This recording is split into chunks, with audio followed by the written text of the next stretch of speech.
Bem-aventurado o homem a quem tu castiga, ó Senhor, e ensina segundo a tua lei. Salmo 94:12. Este salmo, sendo sem título, não é tão facilmente determinado quando ou por quem foi escrito, provavelmente por Davi, quando ele e o resto dos piedosos estavam sobre uma dolorosa e amarga perseguição por Saul.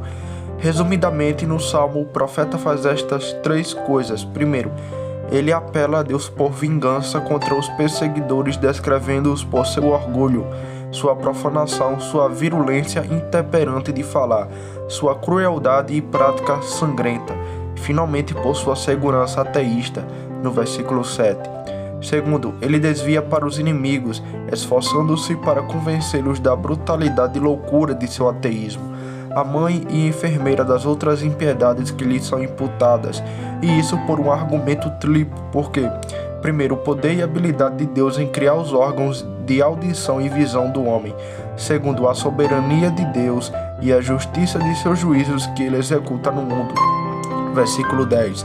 Terceiro, sua sabedoria e conhecimento ao dotar o homem em uma faculdade intelectual tão excelente, pela qual até a própria criatura é capaz de atingir graus admiráveis de conhecimento. Ele trabalha para confortar os piedosos contra todas as pressões e perseguição sobre as quais eles gemeram e definharam. O primeiro argumento que o salmista usa para esse propósito está no texto: o fruto doce que deve ser colhido da raiz amarga da aflição. A raiz de fato é amarga, mas o fruto é doce, mesmo instrução divina, que portanto não deve mais ser considerado um castigo, mas uma bênção. Bem-aventurado o homem a quem tu castiga, ó Senhor, e ensina pela tua lei. Sendo este o assunto sobre o qual pretendo insistir, vou contratá-lo neste ponto de observação doutrinário, a saber, o homem cujo castigo estão unidos aos ensinamentos divinos é um homem abençoado, ou é uma coisa abençoada quando a correção e a instrução andam juntas. A vara e a palavra constituem uma bênção completa. Receberei castigo aqui na latitude máxima por todos os tipos e graus de sofrimento, seja de Deus ou do homem ou de Satanás, sejam sofrimentos pelo pecado ou por causa da justiça. E para a parte doutrinária do ponto, devo me esforçar por estas quatro coisas. Primeiro, para mostrar-lhe quais são as lições que Deus ensina ao seu povo por seus castigos. Segundo, para mostrar a você qual é a natureza e as propriedades dos ensinamentos divinos. Terceiro, para mostrar a você em que tendência a correção está em ordem para esses ensinamentos, ou que uso Deus faz da aflição para a realização da obra de instrução nos corações de seu povo, ou expor o fundamento e a demonstração do ponto, ou consideração para evidenciar a felicidade daquela homem a quem Deus tem o prazer de ensinar por suas correções. Começo com as lições que Deus costuma ensinar ao seu povo em condição de sofrimento. Entre as muitas que podem cair na experiência dos santos sofredores, devo observar para você estas 20 lições. Primeiro, na escola da aflição, Deus ensina a compaixão para com os que sofrem. Verdadeiramente, somos muito propensos a ser insensíveis ao sofrimento de nosso irmão, quando nós mesmos estamos à vontade em Sião. Isso se deve em parte à sensualidade que está em nossa natureza, pela qual emprestamos nossos corações tão desordenadamente ao conforto da criatura que possuímos, de modo a extinguir a ternura e o senso que devemos ter das misérias e dificuldades da vida. Também deve em parte a delicadeza do amor próprio, que nos torna relutantes em azedar o sabor de nosso próprio prazer doce, com o gosto amargo das aflições de estranhos. É em parte devido à preguiça de espírito, que nos torna indispostos a nos levantar do leito da facilidade e prazer, para viajar na investigação do estado de nossos irmãos, seja no exterior ou em casa, para que, como o apóstolo diz em outro caso, somos voluntariamente ignorantes, não somos apenas estranhos, mas nos contentamos em ser estranhos às suas misérias e calamidades. De uma forma ou de outra, até os próprios cristãos e os que são verdadeiramente assim chamados são mais ou menos culpados do pecado dos gentios, sem afeto natural, sem misericórdia, sem ternura, sem compaixão. Portanto, você pode descobrir que foi uma das incumbências sobre as quais Deus enviou Israel ao Egito, para que nos fornos de tijolo seus corações duros pudessem ser amolecidos e derretidos em compaixão para com estranhos e cativos. Portanto, quando Deus virou o cativeiro, essa foi uma das primeiras lições que ele os coloca em mente: não oprimirás o estrangeiro. Êxodo capítulo 23, versículo 9. há o dever que, embora expresso negativamente, ainda, de acordo com a regra de interpretar dos mandamentos, inclui todos os deveres afirmativos de misericórdia e compaixão. E os motivos segue, porque você conhece o coração de um estranho. Versículo 9, parte B. Como eles chegaram a conhecê-lo, vendo que vocês eram estrangeiros na terra do Egito. Como se Deus tivesse dito: eu sabia que você tinha um coração de ferro e afeições de bronze dentro de você, cruéis e sem compaixão. E portanto eu os enviei ao Egito de propósito, para que pela crueldade dos egípcios eu pudesse tornar seus corações sensíveis, ou que pela experiência de seus próprios sofrimentos e miséria, você possa aprender a colocar no coração as angústias e agonias de estranhos e cativos, que sempre que você vir um estranho em suas habitações, você possa dizer: ó, aqui está um pobre peregrino, um exilado. Certamente terei misericórdia dele e lhe mostrarei bondade, pois eu mesmo fui estrangeiro e escravo no Egito. E por isso mesmo Deus ainda traz uma verdadeira variedade de aflições e tristezas sobre seus próprios filhos. Ele permite que eles sejam saqueados, banidos, aprisionados e reduzidos a grande extremo, para que por sua própria experiência ele possa aprender a atrair suas almas para os famintos, em misericórdia para tais objetos de piedade, que ele possa dizer dentro de si: eu conhecer por experiência o coração desta alma aflita. Eu sei o que é ser saqueado, ser rico um dia e no dia acomodado, e seguinte ser despido de todos os confortos. Eu sei o que é ouvir pobres crianças famintas chorarem por pão quando não há ninguém para lhe dar. Eu sei o que é ser banido das relações mais queridas, ser como um membro arrancado do corpo e ficar sangrando na separação. Eu sei o que é ser lançado na prisão, ser trancado sozinho no escuro, sem outra companhia além dos próprios medos e tristeza. Eu sei o que é receber a sentença de morte em si mesmo. Não devo ter pena orar e derramar minha alma sobre aquele que estão sangrando e definhando sobre as mesmas misérias? E esse argumento causa uma impressão mais profunda quando um cristão compara em medo o seu fardo mais leve de aflição com o jugo mais pesado de outro, e raciocina assim dentro de si mesmo: a prisão foi dolorosa para mim, e no entanto desfrutei de muitos confortos e acomodações de outros que não tinham. Eu tinha um quarto doce e uma cama macia, quando alguns membros pobres de Jesus Cristo, na Inquisição espanhola e na escravidão islâmica, foram lançados na masmorra e afundados na lama. Seus pés foram feridos no tronco e os ferros entraram em sua alma. Outros jazem sangrando e ofegantes no chão frio com suas feridas desnudas, exposto a todos os ferimentos da fome e da nudez ao ar livre. Mas às vezes via o rosto de meus amigos cristãos, desfrutava da refrigério em conversas com parentes mais queridos, enquanto alguns do precioso povo de Deus foram lançados em prisões escuras e barulhentas, e não viram o rosto de um cristão nem de um homem 5, 10 ou 20 anos junto, a menos que fosse de seus algozes. Eu tinha uma dieta fresca todos os dias, não apenas por necessidade, mas por deleite, enquanto outros preciosos servos de Deus careciam do pão necessário e jaziam famintos nos lugares tristes de seu triste confinamento. Ó, não deve meu coração ansiar e minha compaixão ser movida para tais objetos de miséria e piedade? Verdadeiramente vemos isso diariamente no caso da pedra, gota e malha semelhante. Como a experiência deste derrete o coração em lágrimas de simpatia e solidariedade, enquanto estranhos a tais sofrimentos ficam admirados e quase ridicularizando as lamentações de partir o coração dos pobres miseráveis. Irmãos, para que você não se admire disso, rogo-lhe que considere o que o apóstolo fala do próprio Cristo. Convinha que em tudo fosse semelhante a seus irmãos, para que fosse misericordioso e fiel sumo sacerdote nas coisas pertencentes a Deus. Hebreus capítulo 2, versículo 17.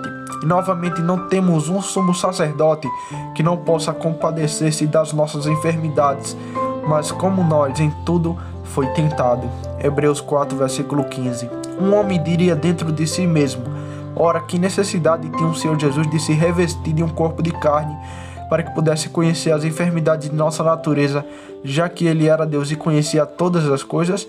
Não, mas meus irmãos, parece que o conhecimento de Cristo, Jesus, tinha como Deus era diferente daquele conhecimento que ele tinha como homem. Aquele conhecimento que ele tinha como Deus era instintivo. Aquele conhecimento que ele tinha como homem era experimental. O conhecimento experimental da miséria é o conhecimento que afeta o coração. Portanto, o próprio Cristo afligiria seu próprio coração como mediador por sua própria experiência. E se o Senhor Jesus, que era a própria misericórdia, se colocaria em uma condição de sofrimento para que ele pudesse mais doce e afetuosamente exercer essa misericórdia para com seus membros sofredores, então quanto mais de nós, que por natureza somos egoístas, caridosos e cruéis, precisamos de tais pensamentos e ensinamentos práticos para trabalhar em nosso próprio coração? Certamente não podemos obter tanto sentido dos sofrimentos dos santos pela relação mais exata que a língua dos homens ou dos anjos é capaz de expressar, nem por todo o nosso conhecimento das Escrituras, embora santificado, como fazemos pela experiência de um dia na escola de aflição, quando Deus se agrada de ser o mestre escola. Segundo, na escola da aflição, Deus nos ensina como valorizar mais nossas misericórdias e confortos exteriores, e ainda assim adiá-los menos. Somos ensinados a ser mais gratos por Ele e ainda menos enrendados por Ele. Este é de fato um mistério para a natureza e paradoxo para o mundo, pois naturalmente somos muito propensos a desprezar ou a exceder as bênçãos de Deus e, no entanto, podemos fazer uma mudança para fazer as duas coisas ao mesmo tempo. Podemos subestimar nossas misericórdias, mesmo quando nos fartamos dela.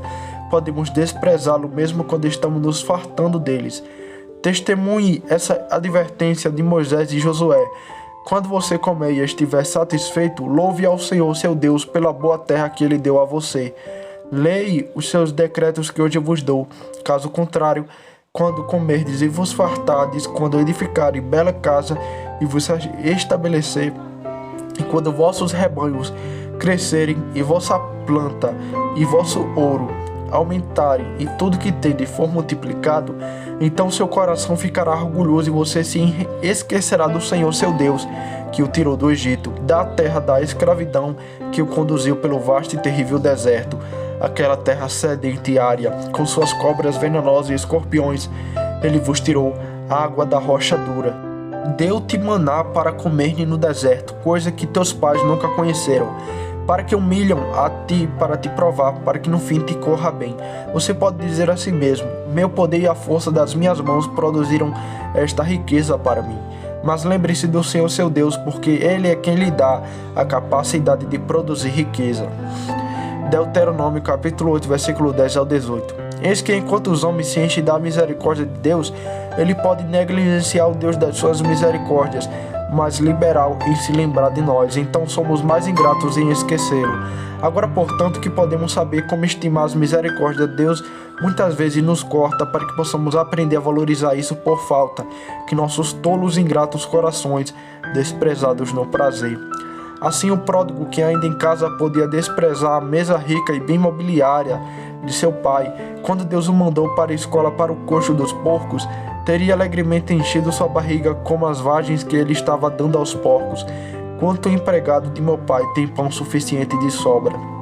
Lucas, capítulo 15, versículo 17. Ele teria ficado feliz com a reversão das vagens quebradas que foram lançadas na cesta comum. Eu não acredito que Davi tenha desprezado as ordenanças, mas certamente ele nunca soube tão bem como estimá-las como quando foi banido delas. Então a lembrança da companhia dos santos, a beleza das ordenanças e a presença de Deus trouxe lágrimas de seus olhos e gemidos de seu coração em seu doloroso exílio. Quão amáveis são as assembleias dos santos e as ordenanças do sábado, quando somos privados dela. Naqueles dias a palavra do Senhor era preciosa.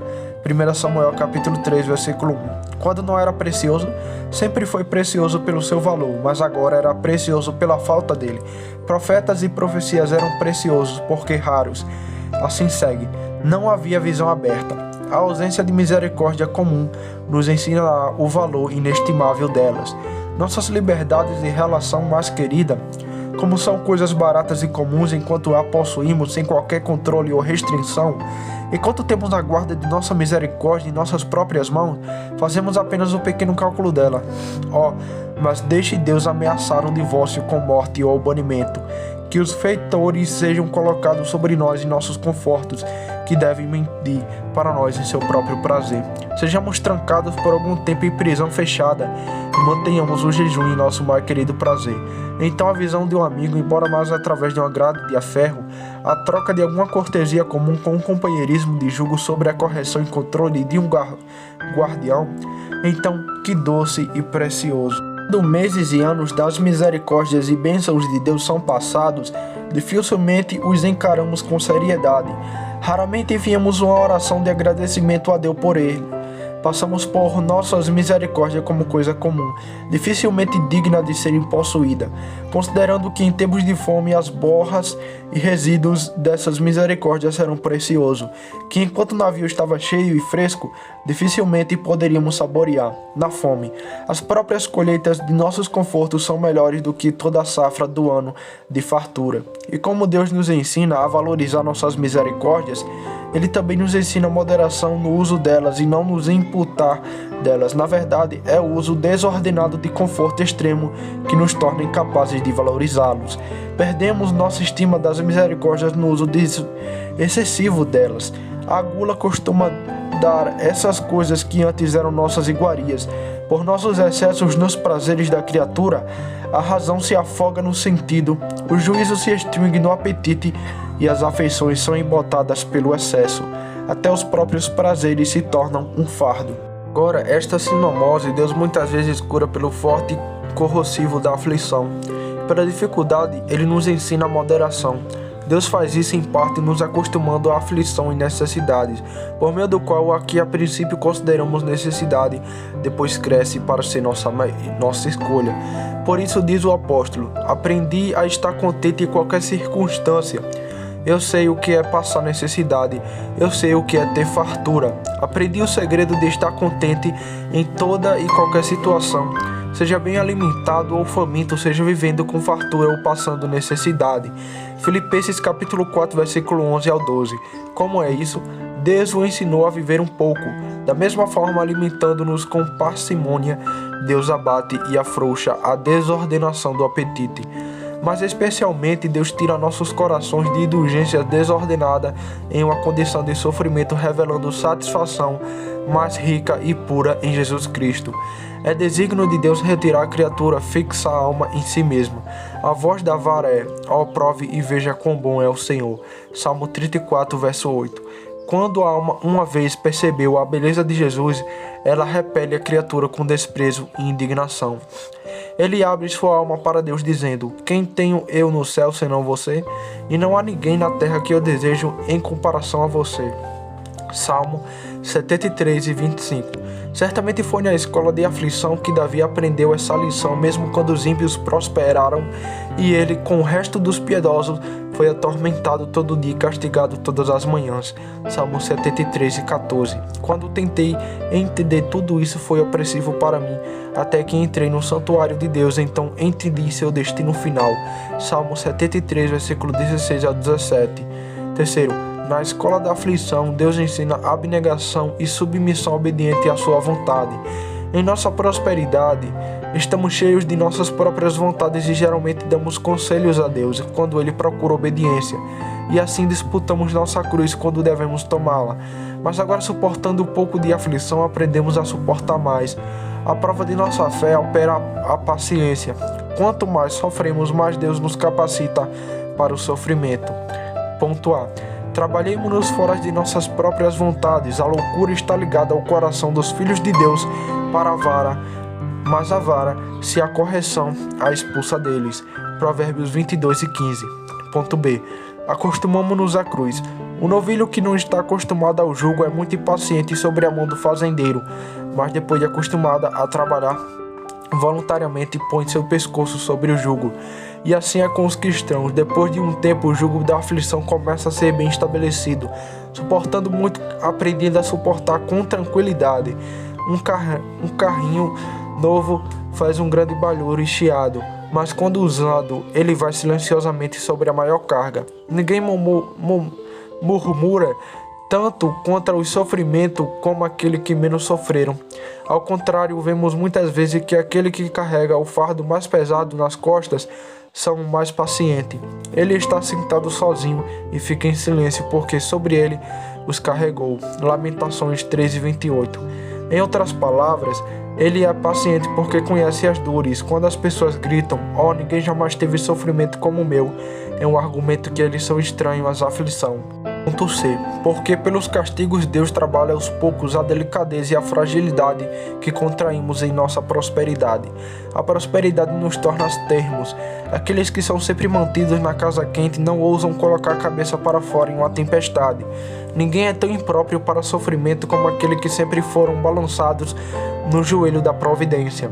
As constituições mais delicadas são as mais impróprias para as dificuldades. Ponto D. Por último e principalmente, isso acontece porque pelo sofrimento chegamos a saborear o fruto dos sofrimentos. Nenhuma correção no momento parece motivo de alegria, mas sim de tristeza. Mas depois produz frutos pacíficos de justiça aos que por ela são exercitados. Hebreus 12, versículo 11. Assim, de uma forma ou de outra, Deus trabalha seus filhos em uma doce estrutura obediente por meio de seu sofrimento. É até dito do próprio Cristo, ele aprendeu a obediência pelas coisas que sofreu. Hebreus capítulo 5, versículo 8. Por sua própria experiência, ele veio a saber que era estar sujeito à vontade de seu Pai. É igualmente verdade para os filhos adotivos de Deus, que aprendem a obedecer pelas coisas que sofrem. E isso não apenas em um sentido passivo, mas em um sentido ativo. Ao sofrer a vontade de Deus, aprendemos a fazer a vontade de Deus. Deus não tem filhos obedientes com aqueles a quem ele cria na escola da aflição. Por fim, Deus traz todos os seus estudiosos para subscrever o que Deus quer, quando Deus quer e como ele quer. Seja feita a tua vontade, assim na terra como no céu. Mateus 6, versículo 10. Este é realmente uma lição abençoada. Quarto, na escola da aflição, Deus ensina humildemente a mansidão do espírito. É um dos desígnios de Deus na aflição rebaixar o orgulho do homem. Deus pretende espalhar pano de saco sobre a glória de todo homem para que o homem não veja excelência em toda criatura. Deus levantou Israel 40 anos no deserto para humilhá-los. Pelos espinhos do deserto, Deus picou a bexiga do orgulho e soltou o vento da exaltação própria que estava em seus corações. A prosperidade geralmente toma os homens mal-humorados e arrogantes para com seus irmãos pobres. O rico responde grosseiramente mesmo enquanto o pobre usa súplicas e se dirige a ele com toda a humildade. Ele levanta a cabeça ou vira as costas para ele com desprezo e se considera bom demais para dar ao seu pobre vizinho uma resposta suave e pacífica. Orgulho é uma disposição que corre naturalmente em nossas veias e é nutrida pela facilidade e pela prosperidade. E portanto, para domar esse orgulho de espírito que está no homem, Deus o leva para a casa de correção, coloca seus pés no trono e ali o ensina a conhecer a si mesmo. Ele te humilhou e te deixou ter fome.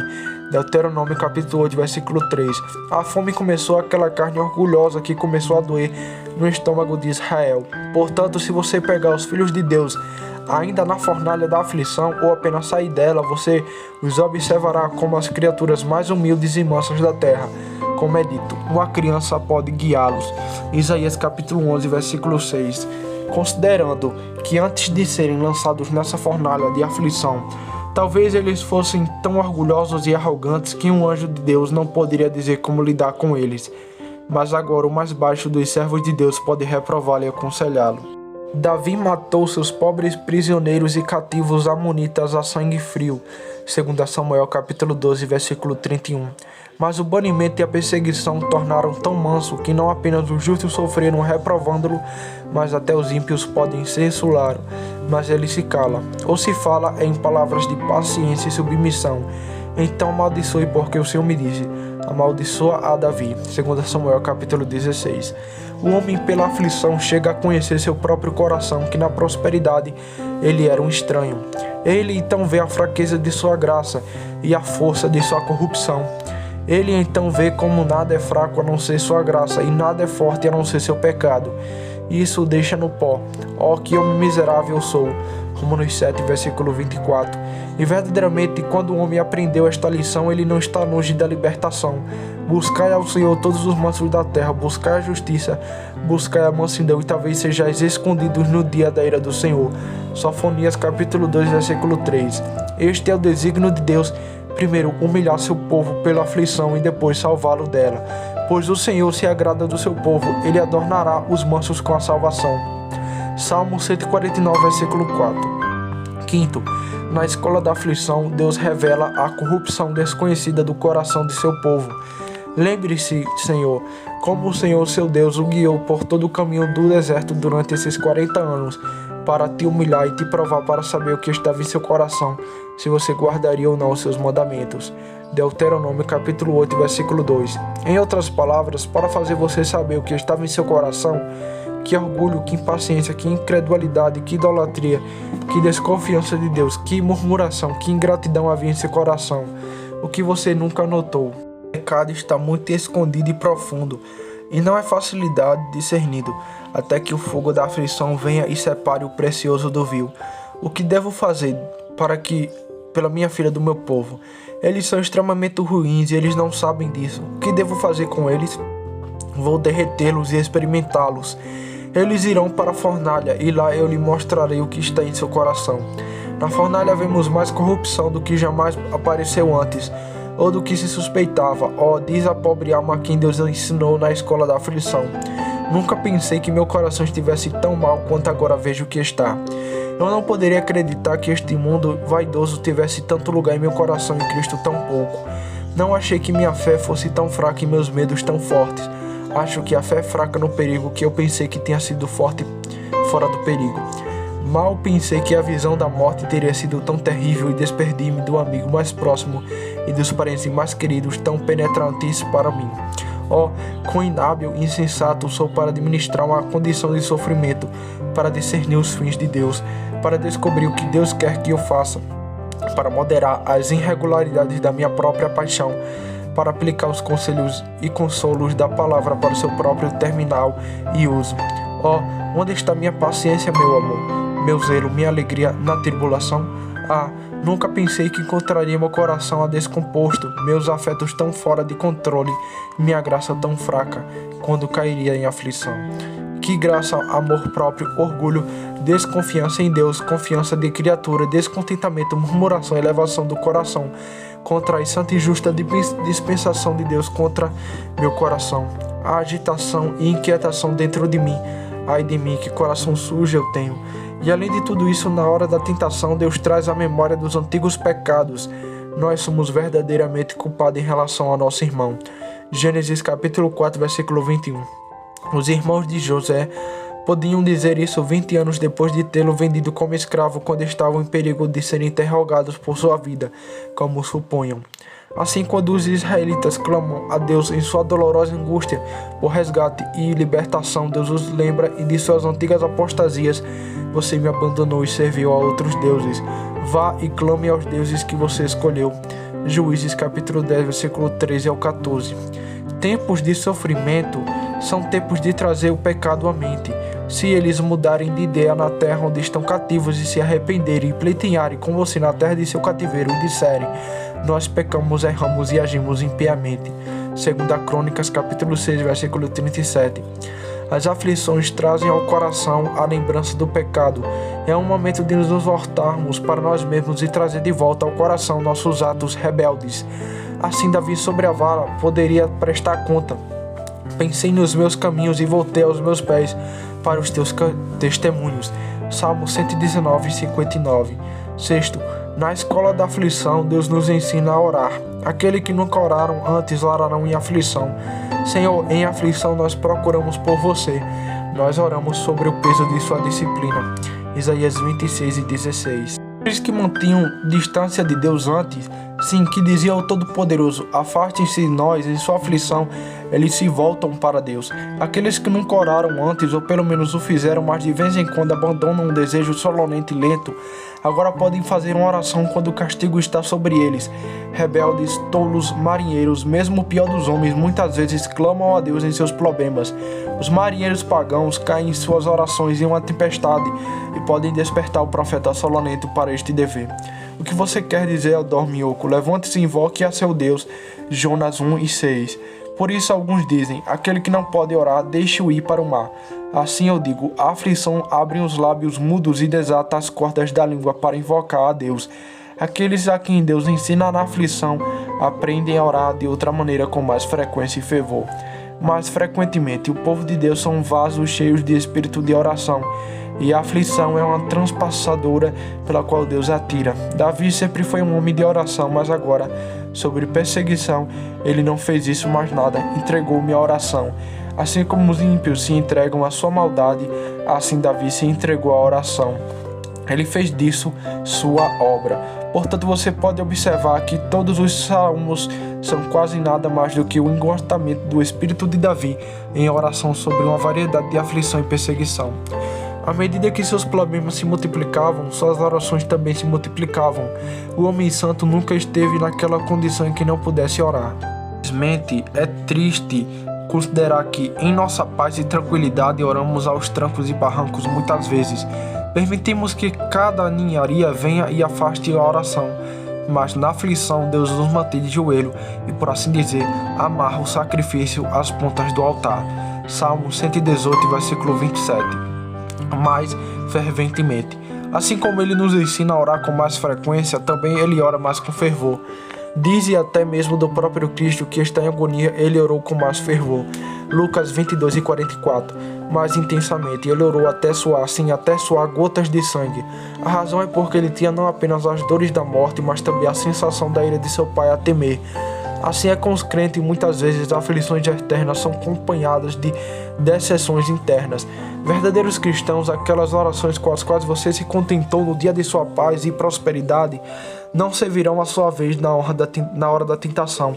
Quando você se lembrar de suas devoções curtas, leves, frias, mortas, sonolentas e formais em suas famílias e armários e se envergonham dele, então você verá a necessidade de rezar todas as suas orações novamente e despertar-se para se apegar a Deus.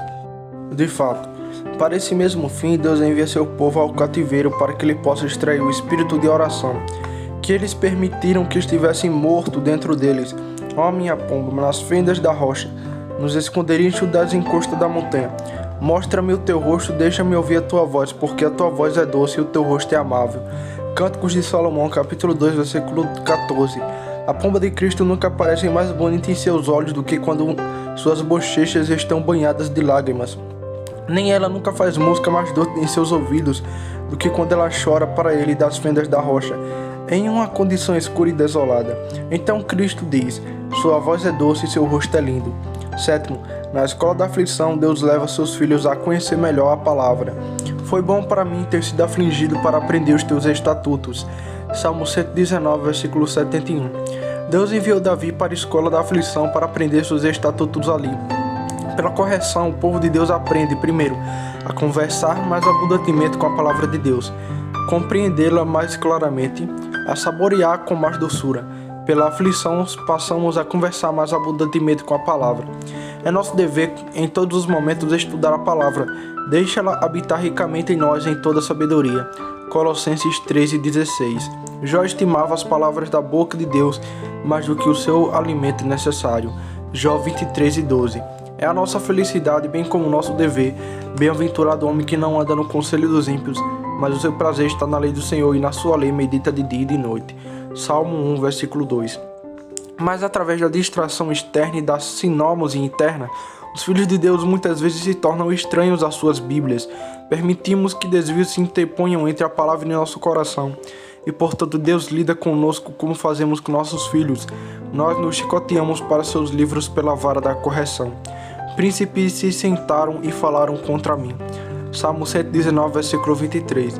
Diz Davi. Em outras palavras, eles se reuniram em conselho para tirar sua vida, para que pudessem condená-lo como traidor contra Saul. E o que ele fez nesse meio tempo? Segue-se, mas o teu servo meditou nos teus estatutos. E novamente, príncipes me perseguiram sem motivo, mas meu coração teme a tua palavra. Salmo 119, versículo 161. Enquanto os perseguidores estão consultando os oráculos no inferno para pecar contra Davi, ele está consultado nos oráculos do céu para que ele não peque contra Deus. Enquanto eles pecaram, não temeram. Davi temeu e não pecou. Pela aflição, aprendemos a entender a palavra mais claramente, como aconteceu com os discípulos em referência à ressurreição de Cristo. No início, seus discípulos não entenderam tudo isso. Só depois que Jesus foi glorificado é que eles perceberam que essas coisas haviam sido escritas a respeito dele. João 12, versículo 16. Sim, é com o povo de Deus. Muitas vezes, em referência à aflição, a vara expõe a palavra e a providência interpreta a promessa. Nós nunca entenderíamos algumas escrituras se Deus não nos tivesse enviado para a escola da aflição. Então podemos lembrar como está escrito. Podemos unir a palavra de Deus e suas obras. Ponto C. A aflição nos faz saborear a palavra mais docemente. Na prosperidade, muitas vezes permitimos os prazeres deliciosos do mundo, de modo a desagradar nossos paladares, de modo que não podemos saborear a palavra, nem provar mais doçura nela do que na clara de um ovo, como Jó fala em outro caso, em Jó 6:6. Mas quando Deus nos guarda por semanas, meses e anos, pode ser jejuando da iguaria do mundo, quando estamos completamente mordidos da fome na escritura. Então, quão doces são as tuas palavras para o meu paladar, mais doce que o mel para a minha boca. Salmo 119, versículo 103. Estas são as palavras que Davi faltou em sua aflição. A vara e a palavra. É meu deleite e minha alegria, um ninho de doçuras. A alma cheia detesta o favo de mel. Quando estamos repletos de conforto da criatura, muitas vezes enjoamos a própria palavra, mas para a alma faminta tudo amargo é doce. Provérbios 27:7. Deixe Deus enfomear o mundo ao mesmo redor. Então quão cordial é uma palavra de consolo das Escrituras, quão preciosa são as suas promessas. Disse uma mulher graciosa reduzida a grandes dificuldades. Eu fiz muita refeição com as promessas quando me faltou pão. A palavra nunca é tão doce como quando o mundo está mais amargo. Portanto, Deus coloca vinagre sobre as guloseimas do mundo para que possamos ir ao seio da palavra e ali chupar e nos fartar do leite da consolação. Isaías 66, versículo 11. Esta é minha consolação na minha tribulação, porque a tua palavra me vivificou. Salmo 119, versículo 50. Bendito seja Deus por sua aflição que adoça a palavra para nós. 8º. Deus, na escola da aflição, especialmente em perigos de ameaça à vida, mostra-lhe a necessidade da evidência sólida para o céu e a felicidade. Com a que evidências fáceis e leves costumamos nos contentar com o tempo de nossa propriedade, quando a vela do Todo-Poderoso brilha em nossos tabernáculos e quando tudo está em paz e sossego ao nosso redor. Com o coração ocupado com outras fruições, falta-nos tempo e vontade para prosseguir o julgamento de nossa própria propriedade. As pessoas se preocupam apenas com o que lhes servirá no presente e aquietarão seus corações para que possam seguir seus prazeres e lucros com o mesmo arrependimento. Portanto, para economizar trabalho, eles tomam isso com evidência, que seus desejos carnais, lentos do coração, erram assim. Mas agora, na hora da tentação, folha de figueira não cobrirão mais a nudez. Nada servirá à sua vez, a não ser o que será capaz de estar diante de Deus e suportar a prova de fogo no dia de Cristo. Então uma evidência clara e inquestionável do interesse salvador em Cristo e o amor de Deus valerá Deus mil minutos. Sombras e aparências de graça desaparecerão diante do prescutor de coração. Somente a verdade e a solidez da graça podem dar ousadia no dia do juízo. Que coração preguiçoso e enganoso existe em nós, que podem se satisfazer com vãs esperanças e se aventurar a morrer sobre eles? E no entanto, bom e reto é o Senhor que ensinará aos pecadores o seu caminho, que pelos trovões de seu justo julgamento despertará a criatura vã desses sonhos tolos nos quais, se morrerem, serão desfeitos para sempre. Bem, continuemos insistindo e pressionando estas questões em nossa alma. Esta fé me salvará quando eu estiver diante do trono do Cordeiro. Este amor me dará ousadia no dia do julgamento. Esta evidência servirá a minha vez quando eu morrer. Cristão, tenhamos medo de nos deitar com essa evidência em nossas camas, com a qual não ousamos deitar em nossos túmulos. 9º ponto. Na escola da aflição, Deus nos faz ver que coisa má e amarga é entristecer seu bom espírito. Quando estamos na amargura de nossos espíritos e queremos o Consolador, começamos a nos lembrar de quantas vezes entristecemos o Espírito de que teria sido um Consolador para nós e nos selado para o dia da redenção. Efésios capítulo 4, versículo 30.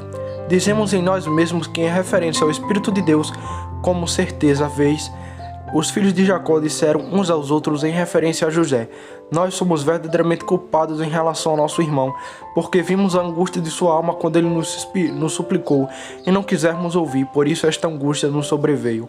Gênesis 42:21.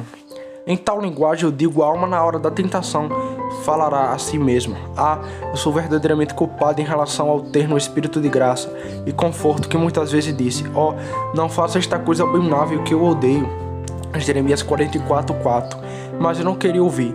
Não é aquela cuja repreensão menosprezei, cujo conselho desprezei, cuja advertência negligenciei. Sim, cujos confortos subestimei e considerei como uma coisa pequena. Desgraçado, quão cujo é agora que o Espírito de Deus deve se retirar? Como é justo que ele despreze minhas tristezas e ria de minhas lágrimas? Quão justo é que ele deve calar minha oração, apagar meu pavio fumegante e quebrar minha cana quebrada? Isaías 42:3. Bem, se o Senhor realmente se agradar de tirar a minha alma do problema e reviver meu espírito desfalecido com suas dores consolantes, espero que no futuro me comporte mais obediente aos conselhos e repreensões do Espírito da Graça. 10º ponto. Na escola da aflição, Deus atrai a alma para uma doce e próxima comunhão consigo mesmo. A prosperidade exterior é uma grande obstrução à nossa comunhão com Deus, em parte porque, ao liberar nossas afeições desordenadamente para a criatura, permitimos que o mundo fique entre Deus e nossos corações, e assim interceptamos aquela doce e constante comunhão que deveríamos ser entre Deus e nós. O povo de Deus ofende mais em seus confortos legais, porque lá a armadilha não é tão visível como nos pecados mais graves. Eles são mais facilmente pegos nela. Somos surpreendidos mais rapidamente quando somos menos ciumentos. A prosperidade externa também obstruiu nossa comunhão com Deus, porque deixamos de vigiar contra pecados menores. Enquanto nossos corações estão aquecidos com nossa prosperidade, pensamos muitas vezes que pequenos pecados não podem causar grande dano. Mas nisso nos enganamos lamentavelmente, pois o menor pecado tem a natureza do pecado, assim como a menor gota do veneno é veneno. Nos pecados menores há um maior desprezo a Deus, na medida que o desafiamos Deus por uma ninharia que contamos e arriscamos seu desagrado por uma pequena satisfação sensual. Digo, além destas e muitas outras considerações que podem tornar nossos pequenos pecados grandes provocações, este é um mal indescritível, que pequenos pecados interrompem nossa comunhão com Deus tanto quanto grandes pecados e às vezes mais. Pois enquanto grandes pecados causando profundas feridas na consciência fazem a alma ir sangrando até o trono da graça, e lá chorar e lamentar e nunca dar descanso a Deus até que Ele dê descanso à alma, e por uma nova aspersão do sangue de Cristo, para recuperar a paz e a comunhão com Deus, pecados menores que não imprimem tanto horror na consciência são engolidos em silêncio com menos arrependimento, e assim insensivelmente alienam e afastam o coração de Jesus. E o menor cabelo projeta sua sombra. Uma botola colocada diariamente na feixe do olho afasta a luz do sol, assim como a montanha. O olho da alma que verá Deus deve ser mantido bem claro. Bem-aventurados os puros de coração, porque eles verão a Deus. Mateus capítulo 5, versículo 8. Pequenos pecados, embora eles não perturbem a razão tanto quanto os grandes pecados, ainda assim eles contaminam a consciência, e a consciência sobre contaminação é tímida de Deus, e Deus termina disso. Mas a aflição santifica, assim como amortece o coração para o mundo. Assim desperta e suaviza a consciência contra o pecado. A alma percebe sua partida de Deus e os frutos amargos dessa partida, e agora começa a lamentar por Deus na linguagem de Agostinho. Senhor, tu fizeste meu coração para ti, e estás inquieto, até que pode descansar em você.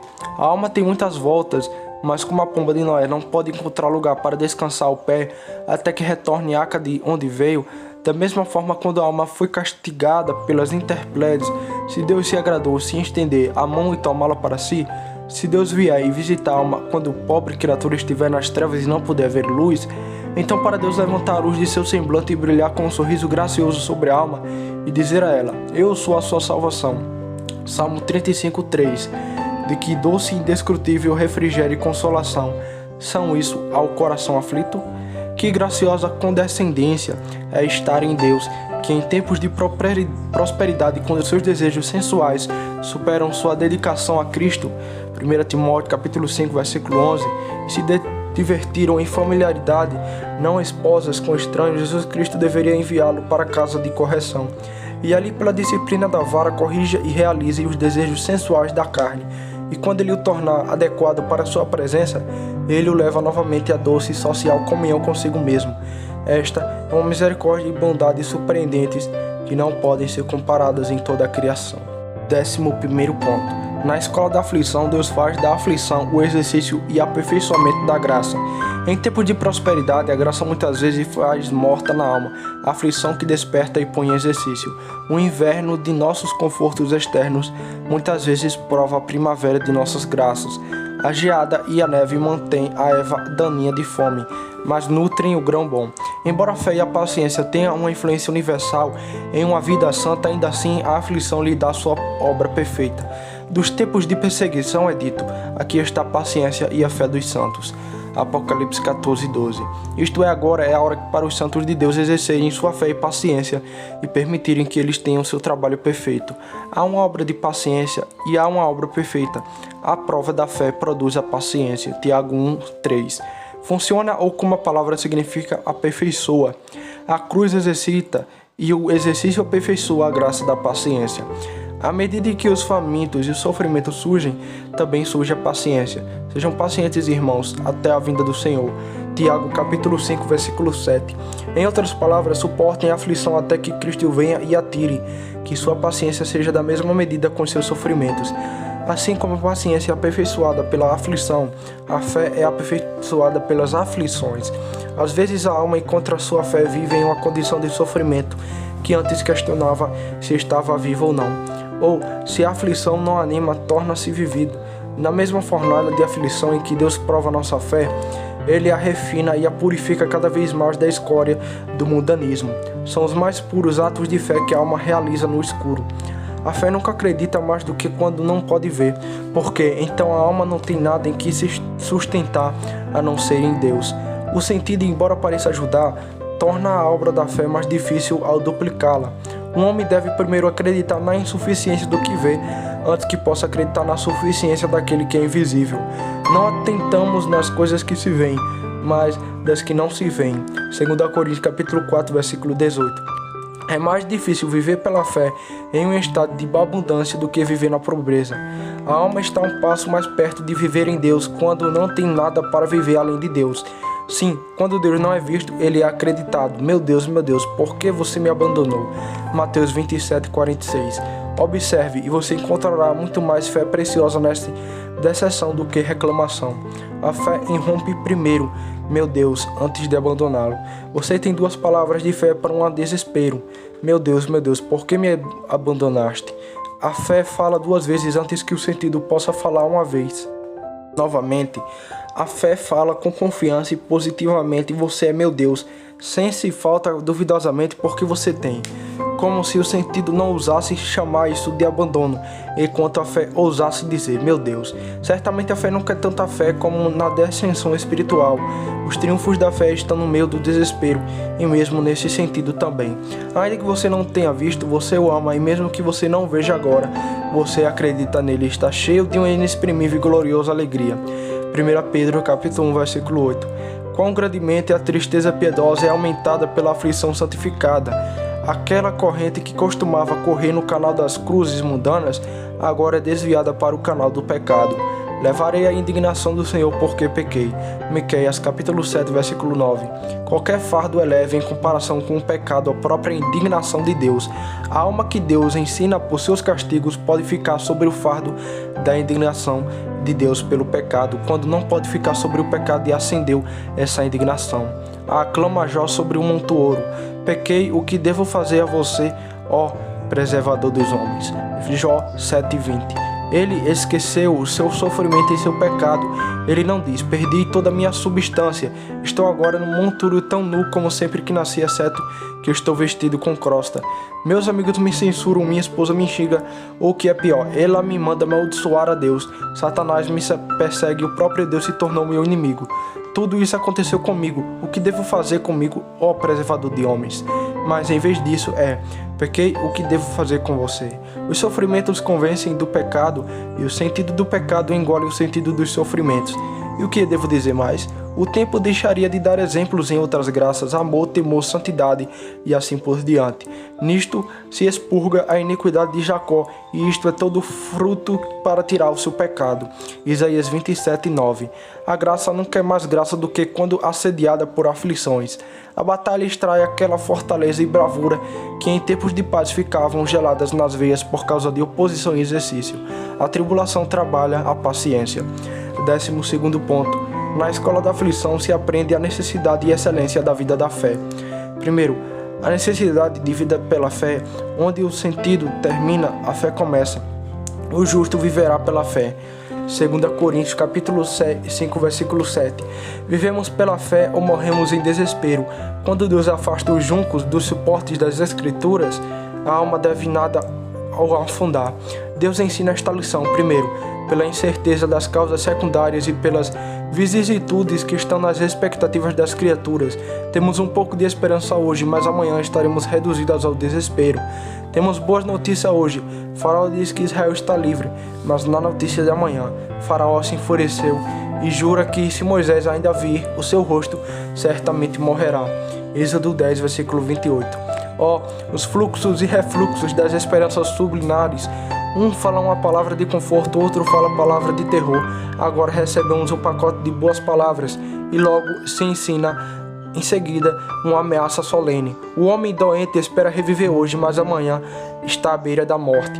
Que vida lamentável que divide o coração é uma vida de sentido, uma vida que é pior do que a própria morte. Se é assim, arrastados para cima e para baixo, entre esperanças e medos, fica perplexo e para lá e para cá entre os tais das coisas secundárias, ser como marinheiros nas ondas do mar tempestuoso. Seus navios foram lançados para o céu e mergulhados novamente nas profundezas, onde marinheiros os recolheram de terror. Eles cambalearam e cambalearam como bêbados e ficaram sem juízo. Salmo 107, versículo 26 ao 27. Segundo, pela decepção da criatura. Quantas vezes a criatura falha totalmente e decepciona nossas expectativas, como um riacho enganador, a qual Jó compara elegantemente seus irmãos, que zomba do viajante que vem buscar um gole de água para matar sua sede, mas é mandado embora com confusão e vergonha. Certamente os homens de baixo grau são vaidade, e os homens de alto grau são mentira. Salmo 62, 9. Homens de baixo grau ajudariam, mas não podem, a vaidade. Homens de alto nível podem ajudar muitas vezes, mas não farão. Não, quando prometeram e a juraram, e é mentira. Ambos decepcionam, uma pela necessidade, outro pelo engano. A decepção é um dos maiores tormentos de que uma criatura racional é capaz, diz Davi. Procuro alguém para vir me ajudar, mas ninguém me dá um pensamento passageiro. Ninguém vai me ajudar, ninguém se importa nem um pouco o que acontece comigo. Salmo 142, 4. Como Pedro, eles não conheceram um homem. Eles fizeram como se nunca tivessem visto antes, só para aquele quem é Davi e quem é o filho de Jessé, 1 Samuel 25, 10. E não era apenas Nabal que estava a esta distância dele, seu conhecimento mais próximo e querido rejeitou. Você levou meus companheiros a entes queridos, a escuridão é minha amiga mais próxima. Salmo 88, 18. O refúgio falhou comigo, nenhum homem se importou com a minha alma. Salmo 142, 4. Paulo não estava em melhores condições na perseguição que se abateu sobre ele em Roma. Na minha primeira defesa ninguém veio em meu apoio, mas todos me abandonaram. 2 Timóteo 4,16. Não havia um homem de todos aqueles que estavam sobre o ministério do famoso apóstolo que ousaria aparecer para falar uma parábola por ele ou para ele. Amarga decepção, se Paulo não tivesse fé para apoiá-lo sobre isso. Tristeza e vergonha são os frutos da expectativa da criatura. Mas agora, pelo contrário, aqueles que esperam dele por ajuda ficarão radiantes de alegria. Nenhuma sombra de vergonha escurecerá seus rostos. Salmo 34, 5. A fé não encontra decepção, pois Deus é sempre melhor do que essa nossa perspectiva. No entanto, o Senhor esteve comigo e me fortaleceu e fui libertado da boca do leão. 2 Timóteo capítulo 4, versículo 17. Por tais experiências aprendemos a necessidade de viver pela fé. Eu teria aparecido na minha tribulação se tu ali não fosse o meu prazer. Salmo 119, 92. A menos que Davi tivesse aprendido a viver de acordo com a promessa de Deus, ele teria sido um homem morto. Certamente ele morre com frequência, cuja vida está ligada à criatura moribunda. Sempre que a criatura falha, sua esperança falha e seu coração falha. Quando a criatura morre, sua esperança é frustrada. Somente ele vive uma vida mutável, aquele que pela fé pode viver em um Deus imutável. Realmente ouvimos tais coisas na palavra, mas não acreditamos nele até que nossa própria experiência nos convença de nossa infidelidade. por muito tempo confiamos totalmente na criatura, não conhecendo outra vida senão a do sentido e da razão. Por isso sacrifica a sua rede e queima incenso a sua rede de arrasto. Abacuque 1,16. E porque a palavra nos fala muito sobre viver pela fé, nós desejaríamos evidentemente remendar uma vida entre fé e sentido, que de fato não é uma vida de fé. Embora possamos usar meios, devemos confiar em Deus e confiar nele unicamente. Portanto, para nos levar a isso, Deus permite que sejamos provados e aborrecidos com a zombaria das causas secundárias. E quando gastamos tudo com esse médico sem valor, então, e nunca até então, resolvemos viver pela fé. Quando Davi experimentou suficientemente a falsidade e a hipocrisia de Saul e seus parasitas, ele se deleita em mentiras, abençoa com a boca, mas amaldiçoa por dentro. Então, ele resolve nunca confiar mais em uma criatura. A minha alma espera somente em Deus, só ela é minha rocha e minha salvação. Salmo 62, do 4 ao 6. Confiança se mistura em Deus. É o fruto de nossa experiência da vaidade da criatura. Nós nunca resolvemos exclusivamente para Deus, até que com o filho pródigo somos chicoteados para casa nus, para a casa de nosso pai. Quando a igreja correu descalço atrás de seus amantes, que responderam à sua expectativa com nada além de medo, e a mudança, embora com vergonha em vez de glória, então ela foi para casa e, confessando o seu ateísmo e loucura, entregou-se puramente à proteção divina. A Assíria não pode nos salvar. Não montaremos cavalos de guerra, nunca mais diremos nossos deuses ao que nossas próprias mãos fizeram, pois em ti os órfãos encontram compaixão.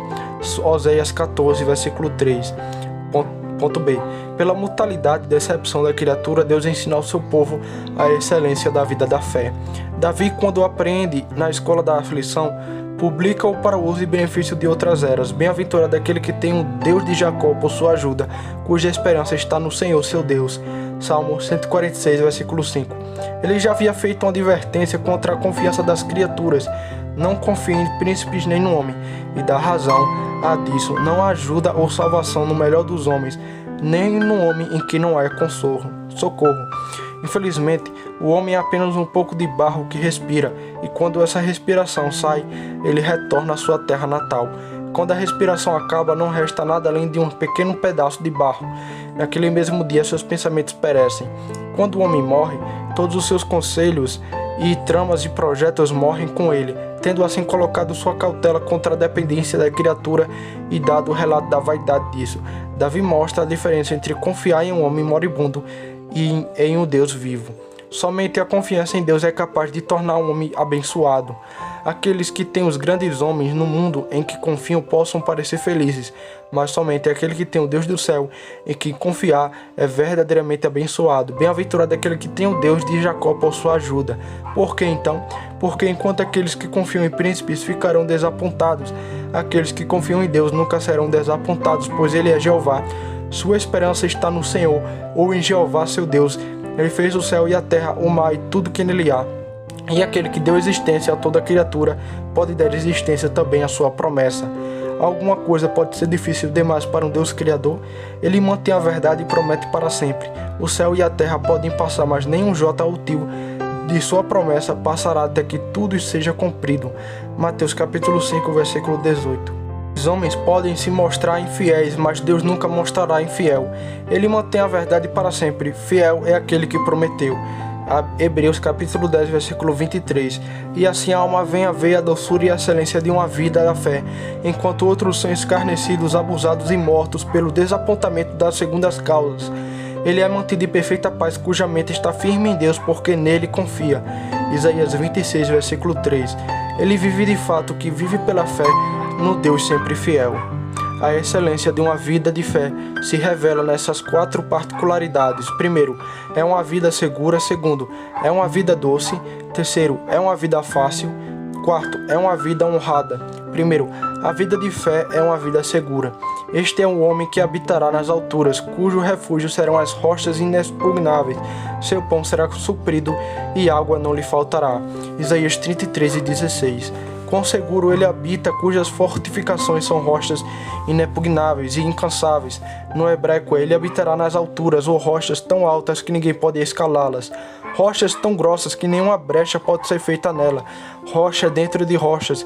Rochas inexpugnáveis. rochas tão profundas que ninguém pode isolá-la. Certamente uma pessoa assim defendida por todos os lados não precisa temer a tempestade. A objeção. Sim, embora as pedras possam ser uma boa cerca, elas não apenas comida ruim. Um homem não pode se alimentar de pedras. Lugares rochosos são estéreis. Embora inexpugnáveis, ele pode estar faminto, embora não possa ser atacado. Resposta. Não, as palavras a seguir aliviam esse medo também. Seu pão será suprido, e ele terá o pão suficiente, e isso não lhe custará nada, será dado a ele. Enquanto uma rocha é apenas uma situação seca, sem fontes ou córregos, e por isso o homem pode ser exposto e parecer por falta de água, a sede matará, assim com a fome. Portanto, também acrescentado, sua água não lhe faltará. Ele terá águas que nem o calor do verão, nem as géidas do inverno serão capazes de secar. Águas inesgotáveis encherão suas cisternas dia a dia. Sua água não lhe faltará. Sobre uma metáfora tão excelente está descrita a segurança de uma vida de fé. E essa metáfora é exposta em outro lugar. Nossa cidade é forte. Estamos cercados pelos muros da salvação de Deus. Isaías 26:1. Os muros não serão a sua salvação, mas a salvação serão os seus muros. Com que segurança eles habitam que estão murados com a própria salvação. As paredes são a salvação e a salvação é Jeová. Por assim segue. Fie no Senhor para sempre, porque no Senhor Jeová está a sua força eterna. Versículo 4. O Senhor Jeová é a rocha de todos os tempos. Seu refúgio estarão sobre as rochas inexpugnáveis. E o Senhor Jeová são as suas rochas, uma rocha de século. As eras passam uma após a outra, mas a rocha permanece para sempre. No Senhor Jeová está a sua força eterna. Aquele que fez chover maná do céu e no deserto dará pão. E aquele que tirou água da rocha será uma fonte inesgotável. Sua água não lhe faltará. Segundo, a vida de fé é doce. Não é uma coisa doce buscar todas as nossas águas da fonte da nascente, antes que sejam degeneradas ou enlaminadas pelo canal de lama. A fé diz a Deus: todas as minhas fontes frescas estão em você. Salmo 87:7. Não é doce estar fixo e composto em meio a todas as mudanças e confusões sobre o sol? Este é o privilégio daquele que vive pela fé. Nenhuma má notícia o atemorizará. Seu coração está firme, confiando no Senhor. Salmo 112:7. E mais uma vez, tu guardarás em perfeita paz aquela cuja mente está firme em ti, porque ele confia em ti. Isaías 26:3. O hebraico tem paz e paz, isto é, paz multiplicada, paz pura e sem mistura. A paz constante e eterna é a porção daquela paz que vive pela fé na medida em que vive pela fé. A menos que o bom senso e a razão interfiram para questioná-lo, ele vive na mais doce e constante serenidade.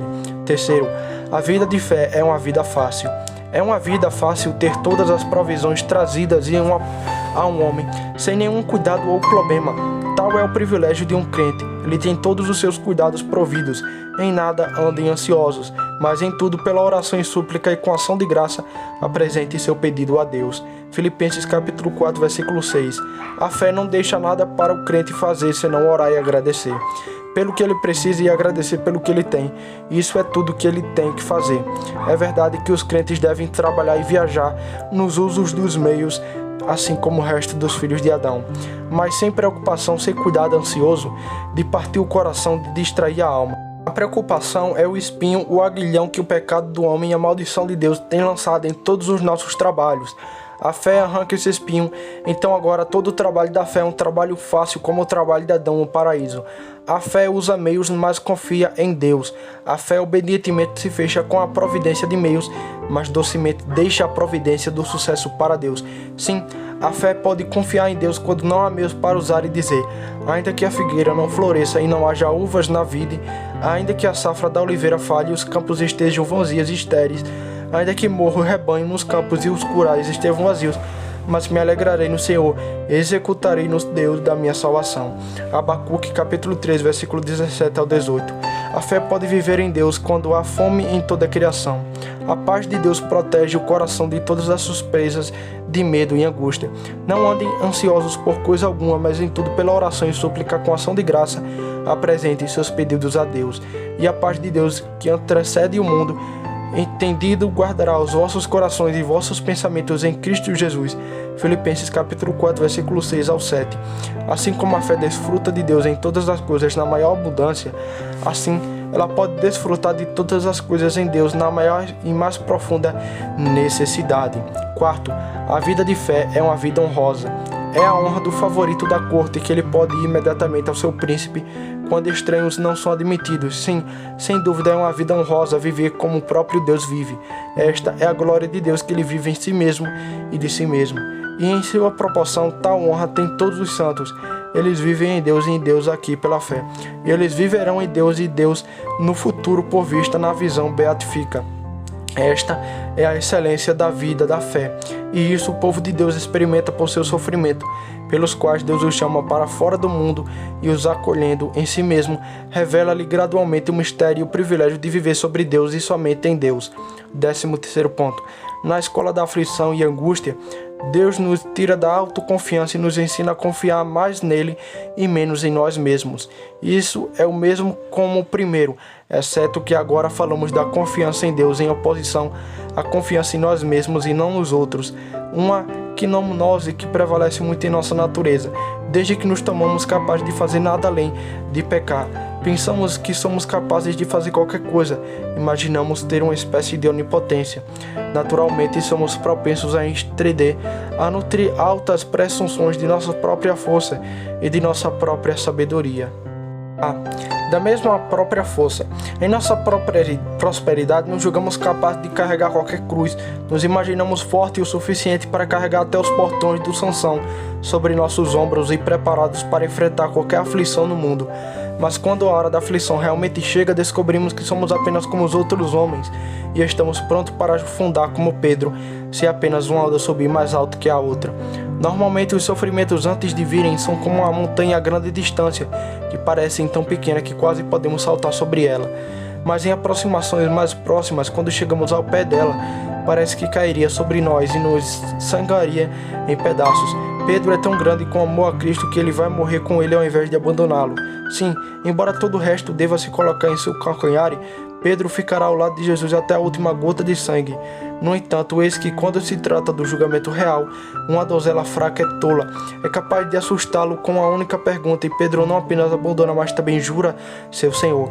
No livro dos Mártires, gaba-se de que via fritar seu corpo, gordo nas chamas do martírio, em vez de trair sua religião. Mas quando chega a hora em que Cristo e a religião mais precisam dele, ele não tinha uma gota de toda essa gordura que sobra para qualquer um.